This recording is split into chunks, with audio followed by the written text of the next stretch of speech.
My name is Ayanna Freedom. We're going to be working with the 12 body agreements to release stress, bring in joy, racial trauma healing, collective healing, healing marginalized and oppressed communities, healing your body, ways to rest and release hustle culture, ways to nurture yourself, cultivating your tribe and being present with them, loving the fuck out of your body, and what the fuck is menopause? Join me for this journey of getting your mind, body, and spirit the fuck unstuck.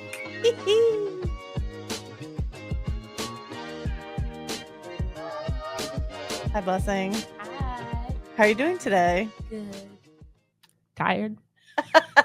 How old are you now? 13. Yeah, so you're in like the teenage phase where they sleep all the time. Tired. Yes. Your body's growing quite a bit and your brain's on like overload, but so is your body because there's like hormones and all kinds of things. And you know what's really special? What? When your mother is like going through perimenopause and menopause at the same time that your child is really in like teenage hormonalness. It's like a house full of tiredness, hormonalness, grunchy. That's a word. Grunchy. Grumpy? Yeah, we get grumpy. We eat a lot of yummy food though. Yes. Right. And then yeah, what we're going to talk about today is agreement 5, which is about how to make decisions, which I think is a really good one for today. But before we do any of that, we got to ground ourselves. Okay. Yeah. Do you want to do the meditation? Do you want to lead it? Sure. Go for it. I'm going to just sit back and relax. What? Just do whatever you want. How you want to lead people. Like, pretend like you're calming your friends down. Well, appropriately. What would you do? I'm ready. I'm not. Never mind. I thought you meant like read it off of book. Well, you're going to read that in a minute, but you've heard me lead meditations before. Yes, out of a book. Well, no, like I just do them off the top of my head. Well, I don't. Okay. I don't know.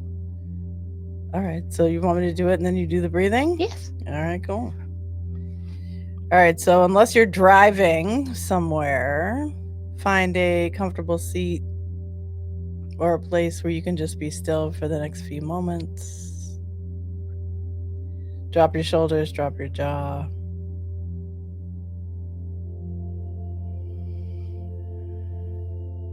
And then just tune into the present moment as much as you can, kind of letting go of anything else that's surrounding the brain or the body.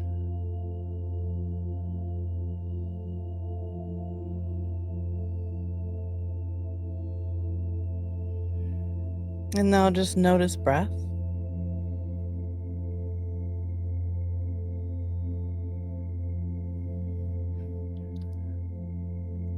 And now let's work with the breath a little bit. So maybe inhaling through the nose and then out through the mouth.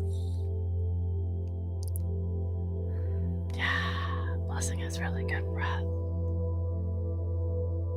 And maybe let's do some box breathing because I've been doing a lot of work with individual clients lately, and there's a lot of stress in the body, and box breathing seems to be one of the things right now that can help. And I'm pretty curious about just folks out there and their breath work. But I think what's happening now is that the world outside of us is so crazy and wild and unsure and full of cortisol and adrenaline, that for some reason box breathing gives everything like a place to be in time and space. So I'm guessing that's why box breathing right now is working so well for folks. So Blessing, have you done box breathing before? Nope. All right, I want you to follow with your finger. Okay. I want you to inhale for a count of 4. So when you inhale, your finger's going to go up for a count of 4. Ready? Yes. Inhale. 1, 2, 3, 4. And then pause here. Just pause. 2, 3, 4. And then exhale. Your finger's going to go across. And then pause for 4. And then inhale again as you come down.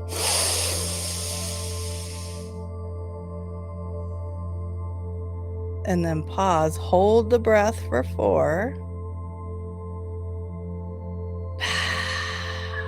And then exhale for a count of 4. What do you think? You don't love it? No, we usually do like the mountain breathing. Yeah, why don't you show people that? Oh, it's like you take your hand and you have mountains for 10. So you go 1, you inhale until you reach the top. Yep. Rest for 2. Yep. Then you exhale. And you go back up. Exhale slowly. Back up.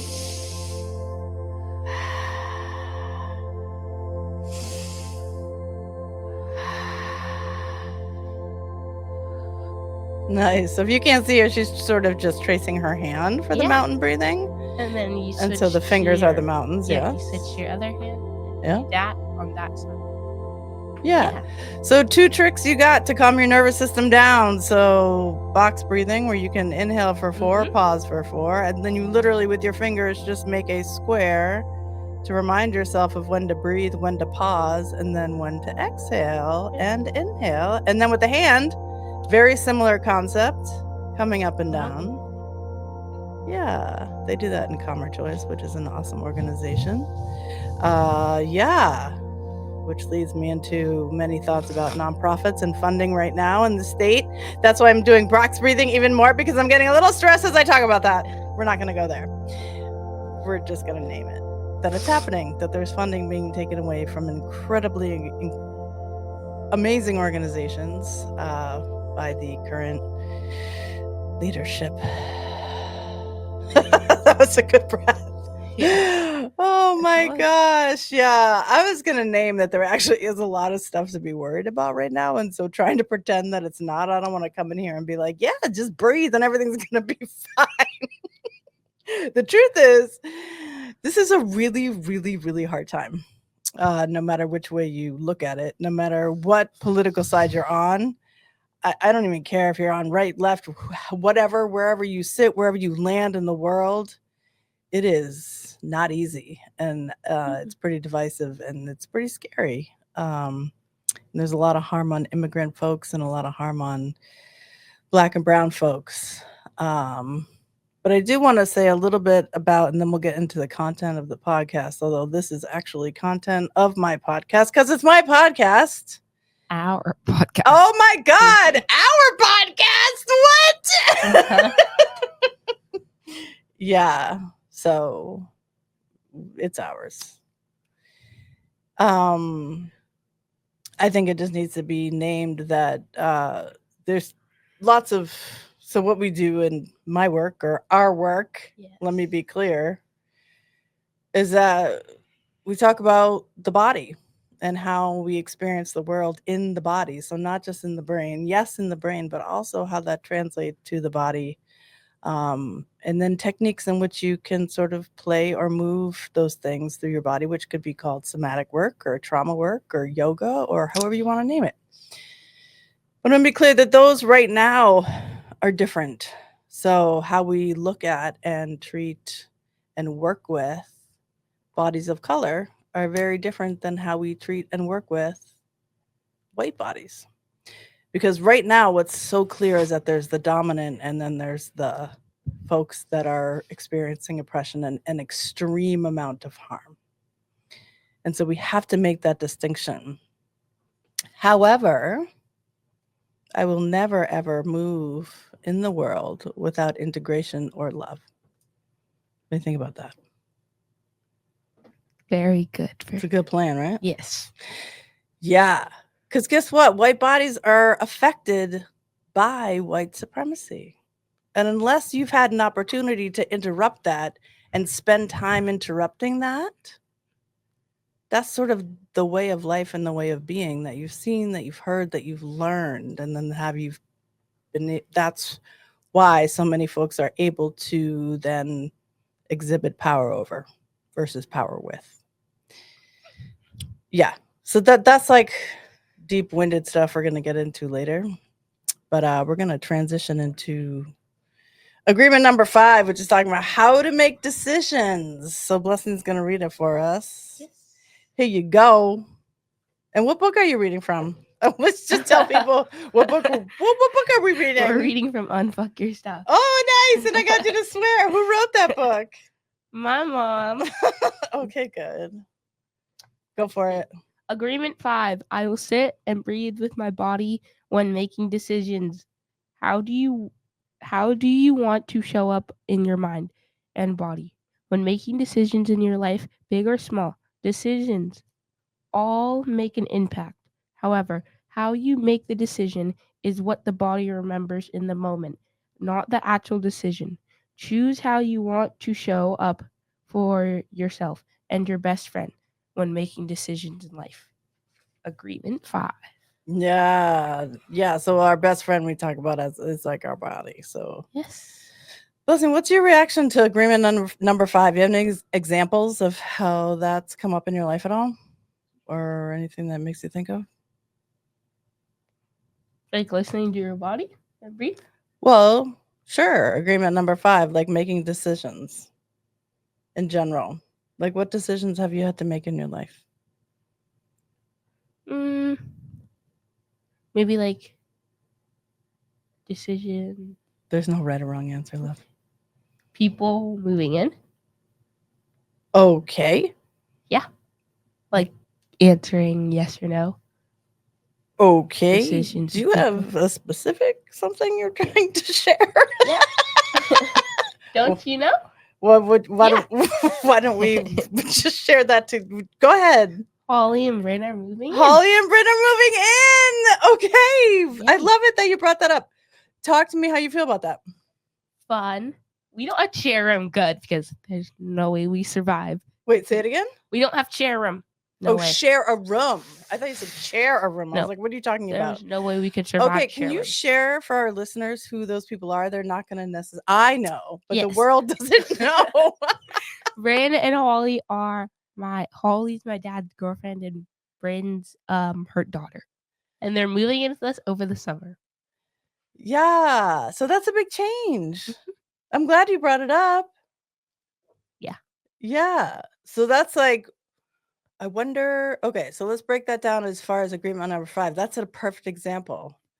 So when making that decision, how do you imagine your dad and Holly made that decision together, or Bryn? No, I don't know. Bryn moved before me. You know what? My dad brought it up with me. You know what? He brought it up with me, which you might think this is really funny or just really random. I just love that this is coming out right now. God bless you. In the middle of dinner, when we were ordering potatoes, I said, he's like, you want some whatever potatoes, which were nasty because like they were like, where did you order from? We ordered from like C Pubs, and it was like I think it was Sea Dog. Yes, I think it was St. Patrick's Day. We were looking for food, and I think it was St. Patrick's Day. And I got these potatoes, and they were like roast. It was like half a potato. Oh, skin potatoes. That's what they're called. Skin potatoes. It was like skin potatoes and like all this stuff on it. It looked super good. But when I bit into the potato, it was like a potato that wasn't cooked. It was so gross. And then he's just randomly brought up. He's like, so exciting news, by the way. Holly and Bryn are moving over. What do you think? Moving in. What do you think about that? Are you okay with that? I'm like, yes, I'm okay with that. And he's like videoing it. And I'm trying to show like happiness. But I'm like, it was just so like random. I'm like, yes, I'm very happy. But he was videoing it? Yes. Jason Parent, you're gonna get it. I'm like, how do you expect me to be like?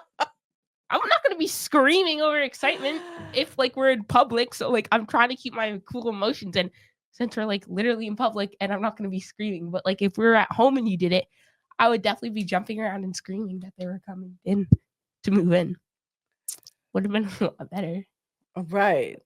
Okay. We should out of pocket. So, did you say so out of pocket? Mm-hmm. We were literally talking because like, how do you expect someone to say, oh yeah, by the way, they're moving in after we were talking about potatoes? Potatoes to humans moving into our house. Like, make it make sense. Make it make sense. So out of pocket, bro. So out of pocket. Yeah, so out of pocket. Dying right now. Okay. I don't even know where to go. Okay. Just A lot of things are out of pocket. a lot of what other things are out of pocket? Let's just talk about that. Break it down. I don't know, like when you're like, oh, you know when like you're bored and then something funny pops in your head and you're just laughing about it? Have you ever been like in a meeting or like something really important, like a test, and then a joke that didn't make sense to you at first, and then it finally made sense to you and you're just dying laughing? So I kind of did that in Soul Studies. I was trying to get a joke that Malaya said. I can't even remember the joke, but it was so funny. And I didn't get it until like the middle of Soul Studies, and I started laughing. And Mr. Clancy's like, "What are you laughing at?" And I'm like, "Oh, someone said a joke and I finally got it." And he's like, "Oh." It was like in the middle of Soul Studies.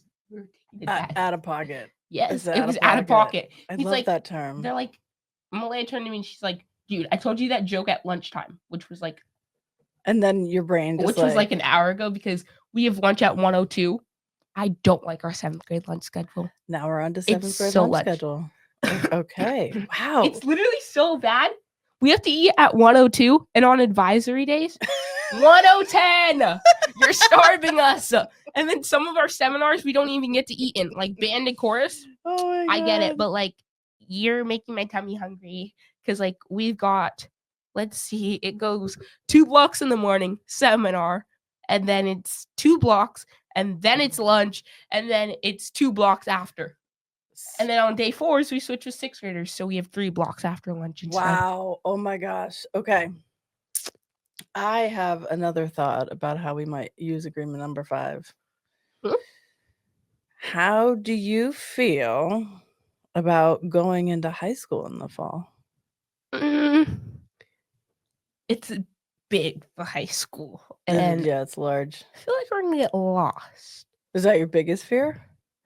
No, it's just I don't want to run into the older kids. What do you think? It's such a big age gap. It's like literally you're putting a 13-year-old body with like 19-year-olds almost graduating over here. And I don't want to run into any of them. If I see them, sorry, I'm running the other way unless I don't know you. So they're probably not 19. I mean, they could be, but Mom, usually they're between 17 and 18. They're graduating and going off to college. So probably some of them are 19.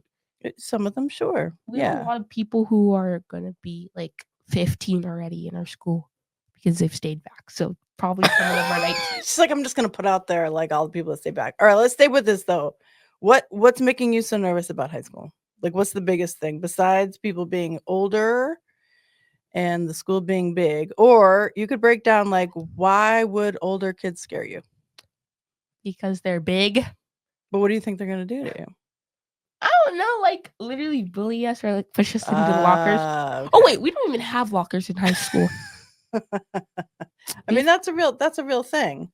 How does your body feel when you think about potentially somebody bullying you? Like physically? I don't know if that'll happen physically, but like just how does it feel in your body? Like where does it start to come up? I mean, I hope it wouldn't happen like the physically. brain? I don't know. Close your eyes for a minute. Yeah. And then without responding verbally, think about entering the high school. It's actually a really nice high school. So it's very pretty. It's very big, but it's brand new. And then picture what it might be like to have the older, say, juniors or seniors come walk around you. What might they do? What do you see them doing? And now open your eyes. What happened? Pushing, like shoving. You think they were push you and shove you? Like, I don't know. Is that what vision came to your head? Yes. Really? Yes. All right. And then what would you do? Back away. Sure. Why would you think someone would do that to you? Because we're new. Okay. And why else? They think we're weak, probably. Really? Yeah. Has this happened to you before? No. Has someone said this is going to happen? No, it's just like, uh, You're just actually, yeah, I think our health class. I don't know why, but Miss Thompson was talking about the high school in our health class. yeah. And, like, these kids kept bringing it up. What if we get pushed around in the high school? Okay, And they're yeah. like, oh, this. What if we get pushed around? Oh, they're Yeah. gonna think we're all weak. Yeah. So that's totally normal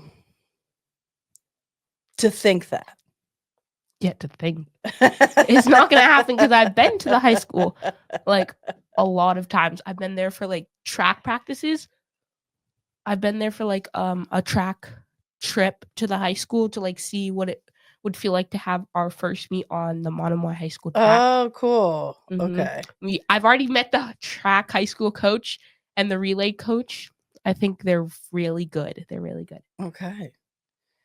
So here's the thing that the brain does. I'm going to break this down a little bit. Like, fear is just anticipation of stuff that may or may not happen, right? And sometimes it has context and sometimes it doesn't. So for example, if it came up in health class, people are just talking about what they're worried about. And there's real reasons to think about that. So I'm not saying that any of your fears are bad or wrong. They're totally valid and totally normal for a kid to be like, hey, I'm going into this big high school and there's kids older than me and they may hurt or harm me. You're a pretty amazing kid. I don't imagine that happening to you, but I guess it's possible. Yeah. What I'm more worried about is your mom. Do you want to know what I'm worried about? Well, there's two things. Do you want to know or you don't want to know? Sure. Okay. You looked like I don't know if you want to talk about this.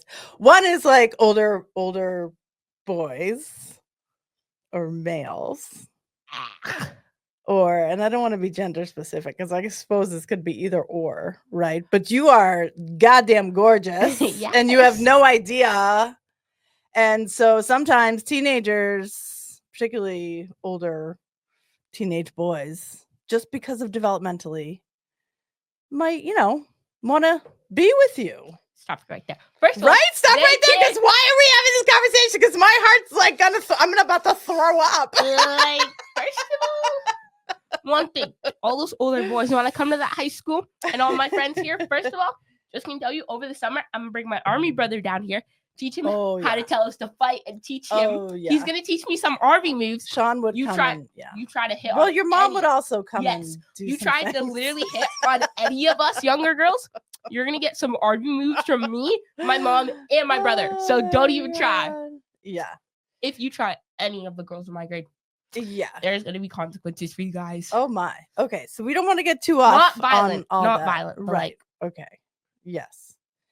Yeah. So, in other words, it's okay to be afraid, especially at your age. And some of that is really healthy, right? So some of the being afraid is like things that may or may not happen, and so you're just prepared for it. Sometimes fears are not real, but they're based in something that happened to you in the past and are not in the present moment. Like PTSD. Yeah, exactly. Wait, what does that stand for? Postpone. Hold on. Postpone. You got it. Almost. I can't remember. PT. So you got the P's right. What's T stand for? Traumatic. Yeah.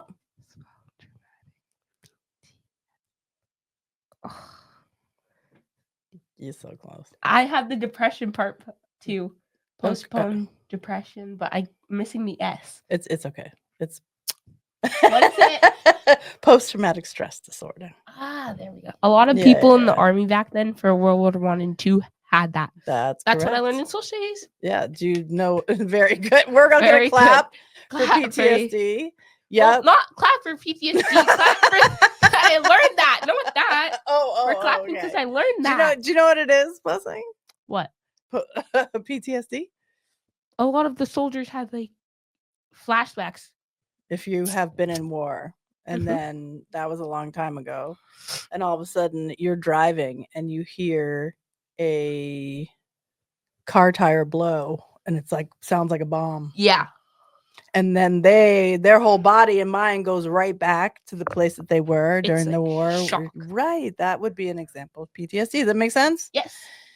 So our bodies are constantly actually in fight or flight, no matter what's happening, particularly right now, because we are in a situation in which the culture is evoking fight Yeah. or flight response. Yes. Because it's constantly telling us that we're safe, we're not safe, we're safe, things are getting taken away, we're going to be deported, all your money's going to be taken away. So it feels like we are in acute moments of stress, which are then actually creating PTSD, which is post. But now we're actually in what I believe this current situation is creating complex trauma for all bodies. So yeah.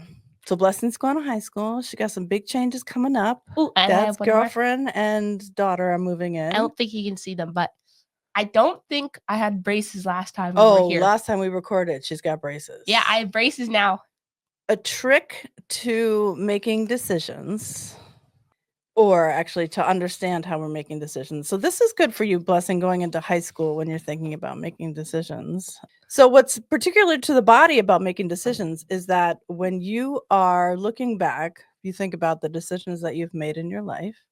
What the body resonates with is how you felt in the moment making that decision, not necessarily what the decision was. You're making a decision, Blessing. I'm going to use a male counterpart. You can choose men or women or whatever you want. We've had that conversation too. Say you're choosing, let's just use gender as far as like you're choosing to be in a romantic situation with an individual. Okay. Yes, I'm breaking this down publicly. You brought it here, girl. You're like my dad, his girlfriend moving in. We're like, that opened the door. It opened the door wide open. That did not open the door, but okay. That opened the door, but me and Bryn not sharing a room. Okay. So say you are about to interact with somebody in that way. Dad's gonna kill you about this, right? Dad's gonna be like, why are you talking about her to this? He's gonna be like, no, blah, he's blah, like, blah, he'll blah, be blah. happy that I'm actually breaking this down for you and your friends and whoever else wants It's not to hear. him. Okay. Right. Exactly. We're all good. Mm-hmm. All right. Here's my example. I'm just using it so your brain can understand. Okay. Okay. So if you're like about to have an interaction with somebody. Yes. And somehow your body signals to you like this isn't okay. Yeah. Right? Mm-hmm. What I'm saying is whether you're a teenager about to do something, whether you're an adult about to make a decision about your life, whether it be to switch jobs, to buy a house, to move to a different area, to be with a certain partner, to bring a child into the world, marriage, all these things, right? We got to be able to pause and breathe and let the body react and realize what the body brings up before you make that decision.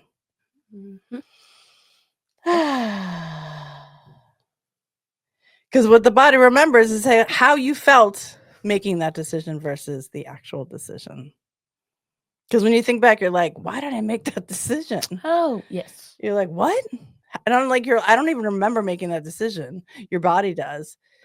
So you want to make sure that you are actually connecting with that, right? And sometimes that's really good information, but what we fail to do as a society is pause. Had I done that many times in my life, I would have made many, many different choices. There's a pause button for a reason, guys. Yeah. Like on a remote, there's a pause button for a reason. You're supposed to pause. On an eraser, on a pencil, there's an eraser at the end for a reason, because mistakes can always be paused before you fully make them. Yeah. And so my favorite word, I mean, I don't love the word mistake because I don't actually believe that there are mistakes. Mistakes do make you perfect. Well, not perfect, perfection. Can you button that? Button that. But which one? One of those. No, the other one. That one. Okay. Yes. Okay, thank you. That one. Yeah. There you go. Yeah, I don't believe in perfection or in mistakes You don't believe in or failure. persistence? I believe in persistence. There we go. Believe. Yeah, you believe in persistence, guys. What I would say is, like, when I look back on my life, if I made a decision that I'm like, ooh, ouch, my body didn't feel good when I was thinking about making that decision and I did it anyway, it's just information. That's all it is. So if we judge it on like good or bad, then we get into the shame spiral, and then the body immediately reacts to shame. Do you know where shame lives in your body, Blessing? Your heart sometimes? Could be your heart. Yeah, where else? Brain. Yeah? Anywhere else? I feel it in my stomach. I feel like you would only feel the shame in your stomach if like you did something that made somebody else's stomach. Oh, that's fascinating. Yeah. That's so if I did something to like hurt somebody else, even by accident or yes. right, or on purpose, I've done that. I've done that. I'm gonna take full responsibility. I have done that in the past. My track team had to get like talked to because like someone shared food with someone and they didn't know they were allergic to peanuts. Oh, so like they ate a peanut butter bar and like the next day they were in the ER. Oh, and I that must happen a lot. Yeah, and I think the kid quit because like of it. The person who did it felt like guilt in their stomach. They're like, I don't feel so good either. Yeah, that's like a nervous. No one meant to harm anyone. No. Yeah, that does happen. So the invitation here for agreement number 5 is to, when you're trying to make a decision and you're like, is this the right decision? Don't make it until your body gives you information about which path to go on. Yeah. And it will always, you're like, well, what if that doesn't happen? Right? People tell me this, will ask me this all the time in therapy. And I say, then you just haven't given your body enough time to make that decision. Yeah. And then life is up and down. Even then, sometimes, like our growth is different stages. And so we're in different paths of growth. And so sometimes if we're in a certain stage of growth and we're making a decision that's not sort of aligned with that level of growth, we still make the choice, and that's okay. Yeah. And it could be what we look back on as the right choice. But again, there's no right, wrong, good, bad. There just is. There's just breath, and there's just beauty and love in the body. Boom!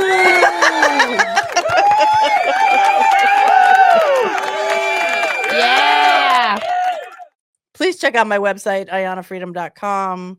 I am doing most things these days on my own, meaning I have openings for clinical therapy, somatic therapy, Reiki, healing, private sessions in yoga, breath work, the whole thing, all the somatic healing. And I just added, I did add before, but midlife, perimenopause, and menopause coaching, because that shit is a bitch.